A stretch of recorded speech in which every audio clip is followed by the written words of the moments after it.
Sound பாக்ஸில் sim கார்டை எவ்வாறு இன்சர்ட் செய்வது என்பதை அறிந்து கொள்ளுங்கள்.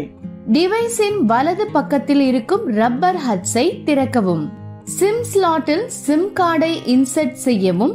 கோல்டன் சிப் உங்களை நோக்கி இருப்பதை உறுதி செய்து கொள்ளவும். சிம் கார்டை ஸ்லாட்டில் நன்றாக பொருந்தும் வரை அதை அழுத்தவும். ஒரு கிளிக் சத்தம் கேட்கும். சிம் கார்டு சேதமடையாமல் இருக்க இந்த ஸ்டெப்பை கவனமாக செய்யுங்கள். இப்போது இண்டிகேட்டர் லைட் சிவப்பு நிறத்தில் ஒளிரும் வரை பவர் பட்டனை தொடர்ந்து அழுத்தவும். வினாடிகளுக்கு பிறகு இண்டிகேட்டர் பட்டன் நீலமாக மாறும். இது டிவைஸ் இப்போது ஆக்டிவாக இருப்பதை காட்டுகிறது.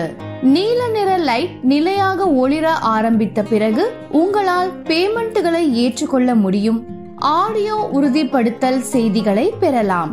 ஏதாவது சிக்கல் ஏற்பட்டால் பேடிஎம் பிசினஸ் ஆப்பில் புகார் அளிக்கவும் அல்லது 012044404440 என்ற தொலைபேசி எண்ணில் வாடிக்கையாளர் சேவை மையத்தை தொடர்பு கொள்ளவும். பேடிஎம் கரோ.